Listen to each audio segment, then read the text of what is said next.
All right, here we're tasked with finding the mean of the data summarized in the given frequency distribution. So how can we do this? So first off, what is the mean? And then what is the frequency distribution? And let's put the two things together, right? So the mean, let's say you've got, I don't know, 4 numbers here, 1, 2, 3, and 4. If you add them all together and then you divide by how many's there, you found the mean.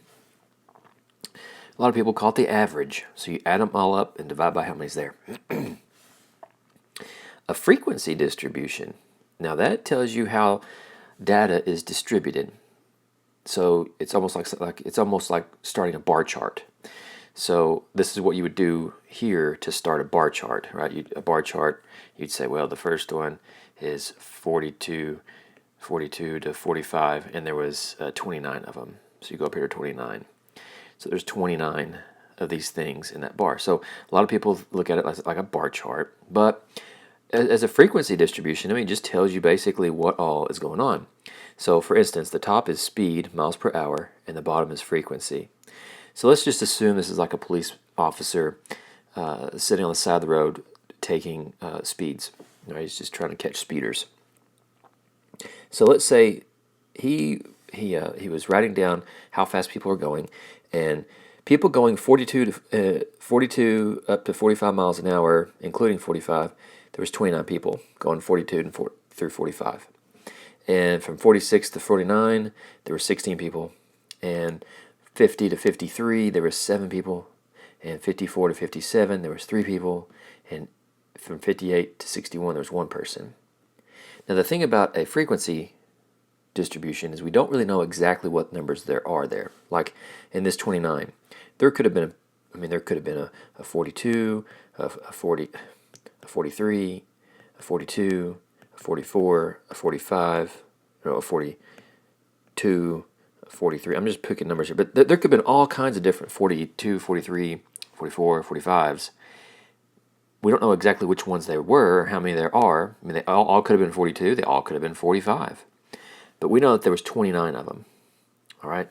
So we can't do this part on top. It's like, how am I going to add up how many there are?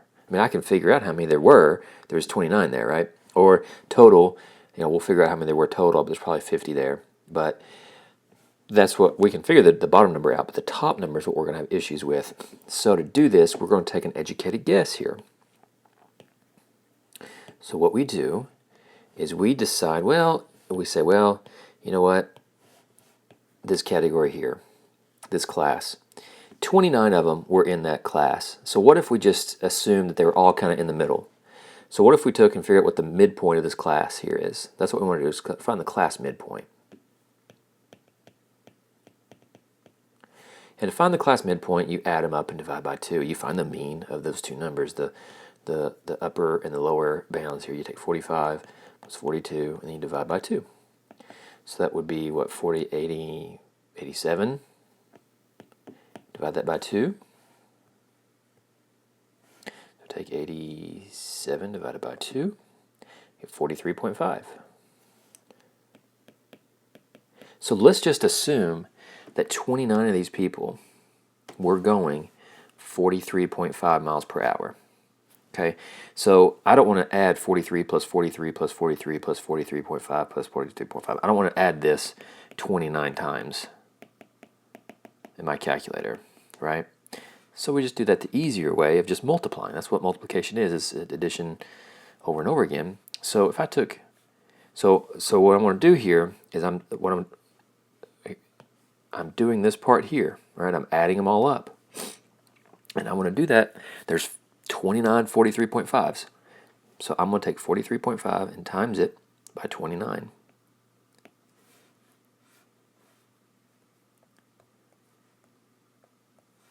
I don't want to log there. 43.5 times 29. I get 1261.50. All right. So one of these, the number up here is going to be 12. Let me just erase those off of there.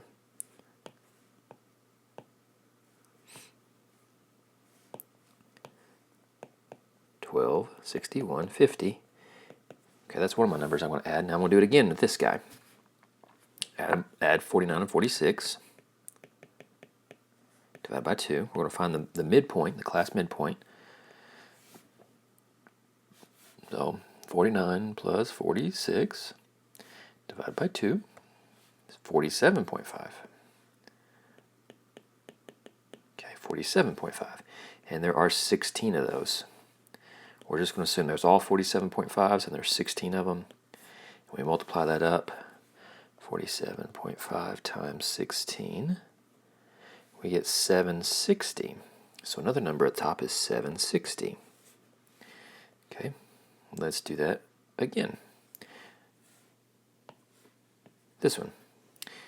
50 plus 53 divided by 2.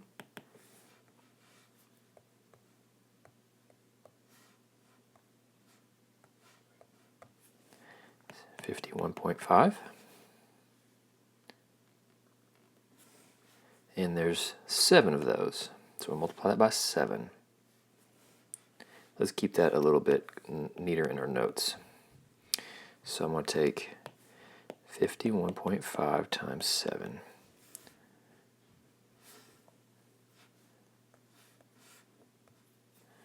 So I got another number here, 360.5. We're going to do it again and again. So in the next one, it's the 5457. Divide that by 2.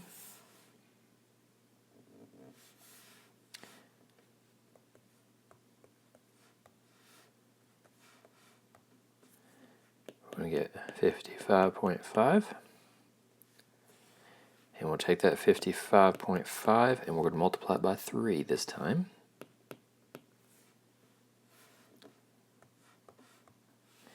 And we get 166.5. So we're going to add another 166.5 here. And then we got one last guy out here at the end. If we take 58 plus 61 and divide that by 2, we'll wind up with 59.5. Let's just double check to make sure. 59.5. And we'll multiply, well, by 1, so you just get 59.5.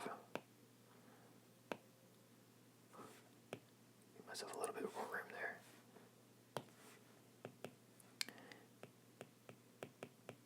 So we got to add all those together. And then how many do we have? How many do we have? 29 plus 16 plus 7 plus 3 plus 1, 56. All right, that was off. So there's 56 numbers there. And we got to add all these together, right? We're adding them all up.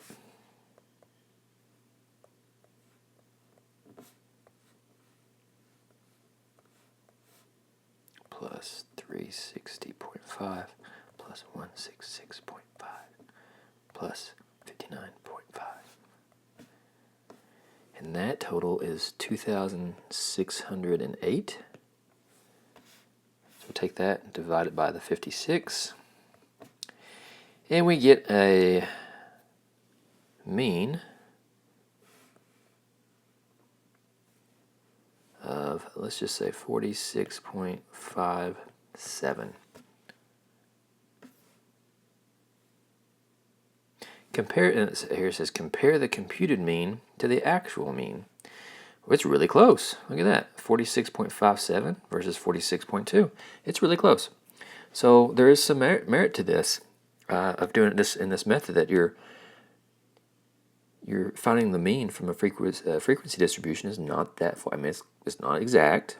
Of course, it's not exact, but it's pretty close.